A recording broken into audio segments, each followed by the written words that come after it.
Hi friends, എല്ലാവർക്കും സുഖമാണല്ലോ. എനിക്കെന്താ ഇവിടെ സുഖമാണ് കേട്ടോ. ഇന്നൊരു രാവിലത്തെ കുറച്ച് തിരക്കുള്ള കാര്യങ്ങളാണ്. രാവിലെ തിരക്കെന്ന് പറഞ്ഞാൽ രാവിലത്തെ കാര്യങ്ങളും ക്ലീനിങ്ങും കുക്കിങ്ങും ഒരുപാട് പണികളുണ്ട്. Good morning Chotu. ചോട്ടു ഇങ്ങനെ വാതിൽ തുറന്ന് ലൈറ്റ് ഇട്ടപ്പോൾ ഒന്ന് കോട്ടുമായിട്ട് കണ്ണ് തുറന്ന് നോക്കണം. ആശാൻ ഇങ്ങനെ ഉറങ്ങല്ലേ പണി. അങ്ങനെ ദേ രാവിലെ എണീറ്റ് നേരം വെളുക്കണേയുള്ളൂ. ഫാഷൻ ഫ്രൂട്ടൊക്കെ ഇങ്ങനെ കണി കണ്ട് നേരെ അടുക്കളയിലും ബാക്കിലെ വാതിൽ തുറന്ന്, അങ്ങനെ എപ്പോഴൊന്നും ബാക്കിലെ വാതിൽ തുറന്നിട്ടില്ല കേട്ടോ. രാത്രി ഇരുട്ടല്ലേ, കുറച്ച് നേരം കഴിഞ്ഞ് ഞാൻ അടച്ചു വയ്ക്കും. ഇല്ലെങ്കിൽ അപ്പുറത്ത് എപ്പോഴും ലൈറ്റ് ഉണ്ടാവും. അവിടെ മേമ നേരത്തെ എണീക്കുന്ന ആളാണ്. ചാച്ചനും നേരത്തെ എണീക്കും. പക്ഷെ ഇപ്പോൾ അവരവിടെ താമസമില്ല. അവർ പുതിയ വീട്ടിലേക്ക് താമസം മാറി. അതിൻ്റെ തൊട്ടപ്പുറത്തൊരു വീട്. അതുകൊണ്ടാണ് അവിടെ ഫുള്ള് നല്ല ഇരുട്ടായിരിക്കുന്നത്. ഇല്ലെങ്കിൽ അവിടെ വെളിച്ചം ഉണ്ടാവും. ചിലപ്പോൾ ഞാനിവിടെ അടുക്കളയിൽ പണി ചെയ്യുമ്പോൾ എനിക്ക് പേടി ഉണ്ടാവില്ല. ബാക്കിലെ വാതിൽ തുറന്നിട്ടാലും ആളനക്കവും ലൈറ്റൊക്കെ ഉള്ളത് കൊണ്ടേ. ഇപ്പം പിന്നെ തീരെയും തുറന്നിടാൻ ഒരു പേടിയല്ല, എങ്കിലും ഒരു ചെറിയൊരിത്. അങ്ങനെ ഫ്രീസറിലുള്ള വെജിറ്റബിൾസും ഇന്നലെ വൈകുന്നേരം കട്ട് ചെയ്ത് വെച്ചാണ്. അപ്പോൾ അതൊക്കെ എടുത്തൊന്ന് പുറത്ത് വെച്ച് കടല കുക്കറിൽ വേവിച്ചു കേട്ടോ. ഇന്ന് വെജിറ്റബിൾ സ്റ്റൂ ഉണ്ടാക്കാമെന്ന് വിചാരിച്ചിട്ട് ബീൻസും ക്യാരറ്റും ഉരുളക്കിഴങ്ങുമാണ് കട്ട് ചെയ്ത് വെച്ചത്. ഇനി അതിൻ്റെ കൂടെ ഒരു സവോളയും ഒരു തുണ്ട് സവോള ഇടുന്നേയുള്ളൂ. ഗ്രീൻ പീസ് കുക്കറിൽ വേവിച്ച് വെച്ചതാണ് കേട്ടോ. വിസിൽ കളഞ്ഞ് ഇങ്ങനെ വെച്ചു. ആദ്യമേ തന്നെ വന്ന ഉടനെ ചെയ്തു. പിന്നെ ചോറിനും രാവിലെ തന്നെ ചോറ് വയ്ക്കും. ഉച്ചയ്ക്കുള്ള ചോറും കൂടെ വയ്ക്കുക. എപ്പോഴും അങ്ങനെ തന്നെയാണ്. അത് നേരത്തെയുള്ള ശീലമാണല്ലോ. രാവിലെ ടിഫിൻ ഉണ്ടാക്കണമെങ്കിലും ഉച്ചയ്ക്കുള്ള ചോറും കൈയോടെ വെച്ച് കഴിഞ്ഞാൽ ഈ തിരക്കിൻ്റെ കൂടെ തന്നെ ആ പണിയും കഴിയും. പിന്നെ ഇല്ലെങ്കിൽ പിന്നെ കുറച്ച് കഴിഞ്ഞിട്ട് ചെയ്യുക, പിന്നെ ചെയ്യുക പറഞ്ഞാൽ പിന്നെ അതൊരു രണ്ടാം പണിയാണ്. അപ്പോൾ അതിനേക്കാളും നല്ലത് കൈയോടെ ഒന്ന് തിളപ്പിച്ചും കൊണ്ട് ജാങ്ഷനിൽ വെച്ച് കഴിഞ്ഞാൽ അത് വെന്തോളും.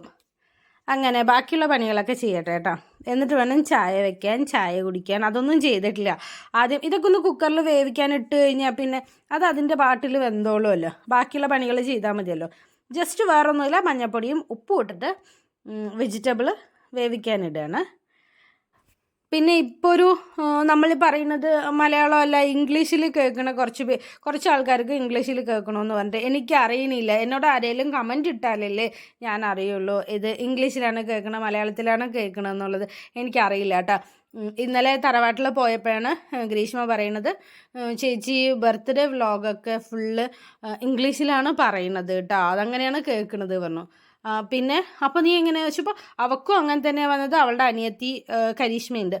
കരീഷ്മയും കണ്ടിട്ട് ചേച്ചി ഇങ്ങനെ ഇംഗ്ലീഷാണ് പറഞ്ഞിട്ട് ഗ്രീഷ്മയുടെ അടുത്ത് പറഞ്ഞപ്പോൾ ഗ്രീഷ്മ നോക്കിയപ്പോൾ ഗ്രീഷ്മയ്ക്കും ഇംഗ്ലീഷിൽ തന്നെയാണ് അത്ര കേട്ടത്. അപ്പോൾ എനിക്കറിയില്ല, ഞാനിത് വീഡിയോ അതുകൊണ്ടായിരിക്കും ചിലപ്പോൾ ഇങ്ങനെ കയറിപ്പോവാത്തതെന്ന് അറിയില്ല കേട്ടോ. കയറണേ ഇല്ല വീഡിയോ. അപ്പോൾ ഒരു സങ്കടം ഇല്ലായികയില്ല. എന്നിട്ട് ഞാനിങ്ങനെ ഈ ഓട്ടോഡപ്പ്ഡ് അതെന്താ മാറ്റാൻ എങ്ങനെയാണെന്നൊന്നും അറിയില്ല. അപ്പോൾ നല്ല സങ്കടം. എന്നിട്ട് ഞാൻ സമയം മാറ്റി നോക്കി. ഒരു 11:30-ക്കൊക്കെ വീഡിയോ ഇട്ട് നോക്കി. 2 മണിക്ക് ഇട്ടിട്ടും എപ്പോഴും ഞാൻ 2 മണിക്കാണല്ലോ ഇടുക. യൂട്യൂബിൽ വീഡിയോ 2 മണിക്കാണ് എപ്പോഴും അപ്ലോഡ് ചെയ്യുക. പക്ഷേ 2 മണിക്ക് അപ്ലോഡ് ചെയ്തിട്ടും വീഡിയോ ഒന്നും കയറാത്തത് കൊണ്ടാണ് പിന്നെ ഒരു 11:30-ക്ക് ആക്കി നോക്കി. ഒരു 1-2 വീഡിയോസൊക്കെ 11:30-ക്ക് ഇട്ടു. എന്നിട്ടും ഒരനക്കവും ഇല്ല. എന്താ ചെയ്യേണ്ടതെന്ന് ഒരു ഐഡിയ ഇല്ല. ശരി, കുഴപ്പമില്ല, പോണത് പോലെ പോട്ടെ എന്ന് വിചാരിച്ചിട്ട് പിന്നെയും അങ്ങനെ തന്നെയാണ് കേട്ടോ ഇടണത്.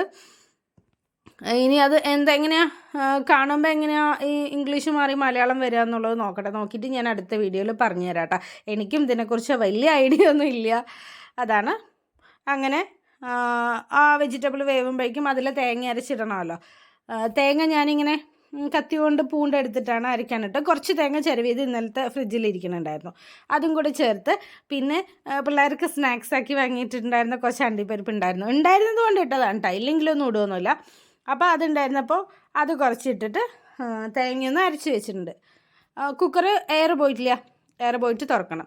അത് കഴിഞ്ഞിട്ട് നൂൽപുട്ടാണ് ഉണ്ടാക്കാമെന്ന് വിചാരിച്ചിട്ട് നൂൽപുട്ടിനുള്ള ചായ കുടിക്കുന്നതിൻ്റെ കൂട്ടത്തിൽ തന്നെ നൂൽപുട്ടിനുള്ള മാവ് ഞാൻ കുഴച്ച് വെച്ചിട്ടുണ്ട്. തിളച്ച വെള്ളത്തിൽ നല്ല പാകത്തിന് കുഴച്ച് വെച്ചാൽ നല്ല സോഫ്റ്റായിട്ട് നമുക്ക് കൈയൊന്നും ബുദ്ധിമുട്ടില്ലാതെ നല്ല ഈസി ആയിട്ട് നൂൽപുട്ട് ഉണ്ടാക്കാൻ പറ്റും കേട്ടോ. എല്ലാവർക്കും അധികം ബുദ്ധിമുട്ടുള്ളതാണ്. ഇവിടെ അമ്മയ്ക്കൊക്കെ ഭയങ്കര ബുദ്ധിമുട്ടാണ് നൂൽപുട്ട് ഉണ്ടാക്കുക എന്ന് പറഞ്ഞാൽ തന്നെ. അമ്മയ്ക്ക് ഭയങ്കര ബുദ്ധിമുട്ടാണ്. പക്ഷെ എനിക്ക് നല്ല ഇഷ്ടമാണ്. അത് ടേസ്റ്റുമാണ് നൂൽപുട്ട്. എനിക്ക് ഭയങ്കര ഇഷ്ടമുള്ളതാണ്, ഉണ്ടാക്കാനും എനിക്ക് എളുപ്പം തന്നെയാണ് കേട്ടോ. എനിക്ക് ചപ്പാത്തി ഉണ്ടാക്കുന്നതാണ് കുറച്ച് കഷ്ടമുള്ള പണി തോന്നുക. അമ്മയ്ക്ക് അവിടെ ചപ്പാത്തി ഉണ്ടാക്കുന്നത് എളുപ്പമുള്ള പണിയും. പക്ഷേ എനിക്ക് നൂൽപുട്ട്, അതായത് നല്ല പാകത്തിന് മാവ് കുഴച്ചാൽ നമുക്ക് നല്ല നൂൽപുട്ട് ഉണ്ടാക്കാൻ പറ്റും. അത് സോഫ്റ്റുമാണ്, ടേസ്റ്റുമായിട്ട് നമുക്ക് അതിൻ്റെ കൂടെ എന്ത് കറിയാണെങ്കിലും പോകുമല്ലോ. പക്ഷേ ചൂടുണ്ട്. പിന്നെ ഞാൻ ഇഡലി കുക്കറിൻ്റെ ആ ഇഡലി തട്ടുകളിലൊക്കെ എണ്ണ വരട്ടി, സേവനാഴിയിൽ എണ്ണ വരട്ടാൻ പറ്റിയില്ല. പിന്നെ അതിലും കുറച്ച് എണ്ണയൊക്കെ പറ്റി. നല്ല ചൂടല്ലേ, മാവ് നല്ല ചൂടോടെ ഇരിക്കണം. കുറച്ച് ചൂടാറിയിട്ട് കുഴച്ചാൽ ഇങ്ങനെ പിഴിഞ്ഞാൽ മതിയായിരുന്നു. പക്ഷെ ഇല്ല, കുഴപ്പമില്ല എന്ന് വിചാരിച്ചിട്ട് ഞാൻ എല്ലാ ഇഡലി തട്ടിലും ഒന്ന് നൂൽപുട്ട് ചുറ്റിയെടുക്കട്ടെ കേട്ടാ. എന്നിട്ട് നമുക്ക് അതും കുറച്ച് വെള്ളം ഒഴിച്ച് വെച്ചിട്ടുണ്ട് കുക്കറിൽ. അതൊന്ന് കത്തിച്ച് ഓണാക്കി കൊടുത്താൽ, എന്നിട്ട് ഇതെല്ലാം ഈ നൂൽപുട്ടെല്ലാം തട്ടി ഇങ്ങനെ സെറ്റ് ചെയ്യണമല്ലോ. എല്ലാം പതുക്കെ പതുക്കെ, അതായത് കറക്റ്റ് ഒരേ സ്ട്രൈറ്റിൽ വെക്കാൻ പറ്റില്ലല്ലോ. ഒരു ഗ്യാപ്പിലായിട്ട് ഓട്ടയുള്ള ഭാഗം ഇങ്ങനെയും അങ്ങനെയും മറിച്ച് വെക്കണം. അപ്പോൾ രാവിലേക്ക് കഴിക്കാനുള്ളതൊക്കെ രാവിലെ ഏട്ടൻ കഴിക്കാണ്ട് തന്നെ ചായ മാത്രം കുടിച്ചിട്ട് പോയി. രണ്ടാളും കൂടെ ഒപ്പിരുന്ന് സീറ്റൗട്ടിലിരുന്ന് ചായ കുടിച്ചത്. എന്നിട്ട് പിന്നെ ഏട്ടൻ്റെ ചായ പെട്ടെന്ന് കുടി കഴിയും. ഏട്ടൻ ഇങ്ങനെ ചൂട്ടോടെ എടുത്ത് അണ്ണാക്കിലൊഴിക്കും. എനിക്ക് ചൂട്ടോടെ കുടിക്കാൻ പറ്റില്ല, ഞാൻ പതുക്കെ ഊതി കുടിക്കുമല്ലോ. അപ്പോൾ എൻ്റെ ചൂടാറിയില്ല. അത് കഴിഞ്ഞിട്ടാണ് ഞാൻ ബാലൻസാണ് ഇവിടെ ബാക്കിൽ അടുക്കളേൻ്റെ സൈഡ് വന്നിരുന്ന് കുടിച്ചത്. അവിടെ ഏട്ടനില്ലല്ലോ. അപ്പോൾ പിന്നെ ഞാൻ എൻ്റെ അടുക്കളപ്പണി ചെയ്തുകൊണ്ടിരിക്കുന്നതിൻ്റെ കൂട്ടത്തിൽ തന്നെ നിന്ന് കുടിക്കാതെ അവിടെ ഇരുന്ന് കുടിച്ചു എന്ന് മാത്രം. അപ്പോൾ അതൊക്കെയല്ലേ എൻ്റെ ചൂടാറുള്ളൂ. എന്നിട്ട് അപ്പോൾ ഏട്ടൻ ചായ കുടി കഴിഞ്ഞും കൊണ്ട് പോയി, കഴിക്കാൻ നിന്നില്ല. ചോറിനുള്ള കറി വേറെ വെക്കണം, അത് ഞാൻ കുറച്ച് കഴിഞ്ഞിട്ട് വെക്കാമെന്നുണ്ട്. ഈ ബ്രേക്ക്ഫാസ്റ്റിനുള്ള കഴിഞ്ഞാൽ പിള്ളേരിനെ വിളിച്ചെടുത്തതാണ് വലിയ ടാസ്ക്. കുഞ്ഞാറ്റിക്ക് ട്യൂഷൻ ഇപ്പം നേരത്തെ ആയതുകൊണ്ട് തന്നെ വിളിച്ചെടുത്തണമല്ലോ. രാത്രി ഉറങ്ങാൻ പറഞ്ഞാൽ ഉറങ്ങുകയില്ല, ഫോണും ടി വിയും കണ്ട് ഇങ്ങനെ ഇരിക്കും. എന്നിട്ട് രാവിലെ വിളിച്ചാൽ എണിക്കുമില്ല. വരിക്കുട്ടി പിന്നെ പറയേ വേണ്ട, തീരെ എണിക്കില്ല. സ്കൂളുള്ള സമയത്ത് ഏറ്റവും പതുക്കെ എണീക്കും. എന്നിട്ട് സ്കൂളില്ലാത്ത ശനി ഞായർ മാത്രം അവൻ 6 മണിക്ക് എണീക്കണ്ട പറഞ്ഞാൽ നേരത്തെ എണീക്കും, അത് തനിയെ എണീക്കും. കുഞ്ഞാറ്റ അങ്ങനെ തന്നെയാണ്. രാവിലെ ട്യൂഷന് പോയിട്ട് അവിടെ നിന്ന് തന്നെയാണ് അങ്ങനെ സ്കൂളിലേക്ക് ബസ് കയറുന്നത്. ഇപ്പോൾ കുഞ്ഞാറ്റ ഓട്ടോയിലല്ല പോണത്, വരിക്കുട്ടി മാത്രം ഓട്ടോ തന്നെ പോകണമല്ലോ. അപ്പോൾ കുഞ്ഞാറ്റ ബസ്സിനാണല്ലോ പോണത്. അപ്പോൾ അവിടെ തന്നെ ബസ് കയറി പോകണം. അപ്പോൾ രാവിലെ കഴിച്ചിട്ടേ പോവുള്ളൂ. ഈ നേരത്തെ എണീറ്റ്, അതുകൊണ്ടാണ് നമുക്ക് നേരത്തെ എണീറ്റ് എല്ലാം ഉണ്ടാക്കി. ഇല്ലെങ്കിലൊക്കെ ഞാൻ സാധാരണ 6 മണിക്കൊക്കെ എണീക്കുള്ളൂ. ഇപ്പം ഇത്തിരി 6 മണി എണീറ്റാലും വേഗം തന്നെ കഴിക്കാനൊക്കെ ഉണ്ടാക്കി കുട്ടിക്ക് 7 മണിയാകുമ്പോഴേക്കും കഴിക്കാൻ കൊടുത്ത് അവൻ റെഡിയായിട്ട് വേണമല്ലോ പോകാൻ. പിന്നെ എല്ലാം ടൈം ടേബിളൊക്കെ പിന്നെ തലേന്ന് തന്നെ എടുത്തു വയ്ക്കും. അതുകൊണ്ട് വലിയ ബുദ്ധിമുട്ടില്ല. എങ്കിലും അവരൊക്കെ അവരുടെ കാര്യങ്ങളൊക്കെ ഇപ്പോൾ ഒറ്റയ്ക്ക് തന്നെ ചെയ്യുമല്ലോ. നമ്മൾ തന്നെ പിന്നാലെ നിന്ന് ചെയ്യിക്കണം എന്നൊന്നുമില്ല. വരിക്കുട്ടിക്ക് വൈകുന്നേരമാണ് ട്യൂഷൻ, കുഞ്ഞാറ്റയ്ക്ക് രാവിലെയാണ്. അപ്പോൾ ഇതിനെല്ലാം രാവിലത്തെ എല്ലാം സെറ്റാക്കിയിട്ട് വിളിച്ചൊന്ന് മെല്ലെ എണീപ്പിക്കട്ടെ കേട്ടോ. കുറച്ച് ബുദ്ധിമുട്ടുള്ള കാര്യമാണ്, എങ്കിലും രണ്ടാളും ഇങ്ങനെ പൊതച്ച് മൂടി കിടന്നുറങ്ങണം. ഫാൻ ഇടാതെ ഉറങ്ങുമോ? അത് പറ്റൂല. ഫാൻ ഇടാണ്ട് ഉറങ്ങുമില്ല. എന്നാൽ ഫുള്ള് മഴ പെയ്യുണ്ടാവും, എങ്കിലും ഫാൻ വേണം. ഫാൻ നിർത്തി അപ്പം എണീക്കും അവർ. അപ്പം ഞാൻ അങ്ങനെയൊക്കെയാണ് എണീപ്പിക്കുന്നത്. വരിക്കുട്ടി ഫാൻ ഓഫ് ചെയ്ത് ഉടനെ എണീക്കും, കുഞ്ഞ് അതേപോലെ തന്നെ. അപ്പോൾ ഫാനൊക്കെ ഓഫ് ചെയ്ത് പതുക്കെ ഒന്ന് എണീപ്പിക്കണം. ഉടനെ ഒന്നും ഞാൻ നിലവിളിച്ചൊന്നും എണീപ്പിക്കില്ല.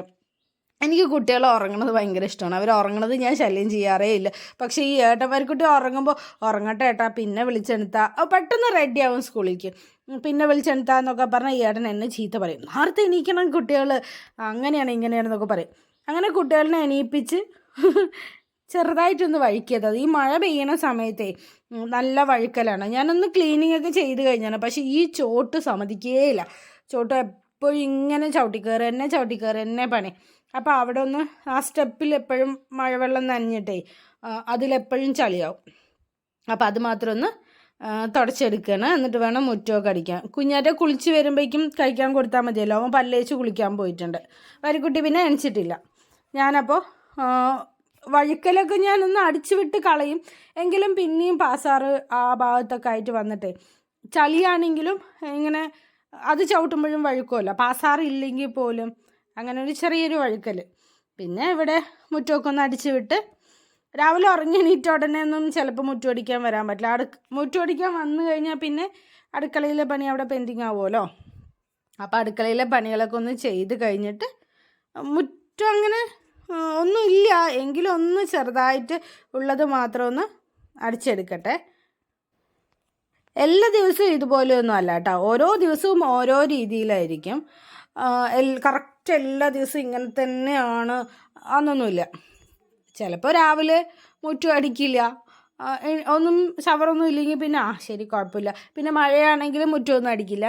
എൻ്റെ അമ്മയിൽ മഴ വരണമെന്ന് നമുക്കറിയാമല്ലോ, മഴക്കാറുണ്ട് മഴ വരണമെന്ന് കണ്ടാൽ മഴ വരുന്നതിന് മുന്നേ തന്നെ എൻ്റെ അമ്മ മുറ്റം അടിച്ച് വെക്കും കേട്ടോ.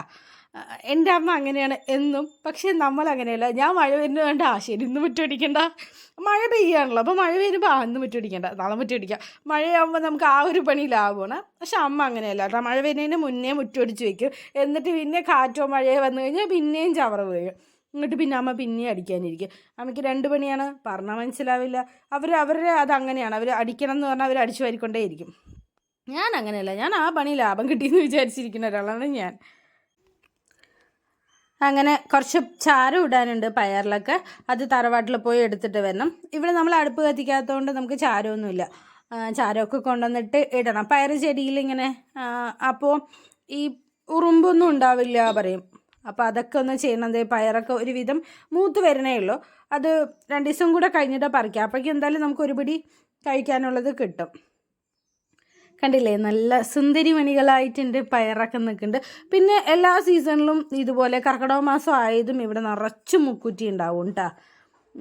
മുക്കുറ്റി വീട്ടിലൊക്കെ വളരുന്നത് നല്ലതാണ് പറയുമല്ലോ. തനിയെ ഉണ്ടാവുന്നതാണ്, എങ്ങനെയാണെന്ന് അറിയില്ല, തനിയെ ഉണ്ടാവാൻ തുടങ്ങി. അങ്ങനെ അതെ പിന്നെ മഴക്കാർ അവിടെ നിന്ന് ഇങ്ങനെ വരുന്നുണ്ട്. എൻ്റെ മുറ്റമടിക്കലും കുറച്ച് നേരം ചെടിയുടെ അടുത്തൊക്കെ പോയി നിന്ന് അവരോടൊക്കെ സംസാരിച്ച് കഴിഞ്ഞിട്ടാണ് നേരെ വരണത് കേട്ടോ. വന്നു കഴിഞ്ഞ് വരിക്കുട്ടിക്ക് കഴിക്കാൻ കൊടുക്കണം. ഞാനൊരു കുളിയും കൂടെ പാസ്സാക്കി. ഇനി തുണി കഴുകിയിടാനും വേറെ അങ്ങനെ പ്രത്യേകിച്ച് പണിയില്ല, കറിയൊക്കെ അല്ലേ വെക്കാനുള്ളൂ. അത് കുഴപ്പമൊന്നുമില്ല എന്നുകൊണ്ട് വേഗം പോയി ഒന്ന് കുളിച്ച് വരിക്കുട്ടിക്ക് കഴിക്കാൻ കൊടുത്ത് ഞാനും കൂടെ കഴിക്കട്ടെ കേട്ടോ. അത് കഴിഞ്ഞിട്ടാണ് വരിക്കുട്ടിയുടെ ഓട്ടോ വരുള്ളൂ. വരിക്കുട്ടിയുടെ ഓട്ടോ 9 മണിക്കേ എത്തുള്ളൂ. അപ്പോൾ കഴിക്കാൻ കൊടുത്തപ്പോൾ പിന്നെ പ്രത്യേകിച്ച് കുറച്ച് നേരം പണിയൊന്നും ഇല്ലല്ലോ പറഞ്ഞപ്പോൾ ഞാനും കൂടെ കഴിക്കട്ടെ. അത് നൂൽപുട്ടല്ലേ, നൂൽപുട്ടാകുമ്പോൾ നമുക്ക് വിശപ്പ് കൂടുതലാണല്ലോ.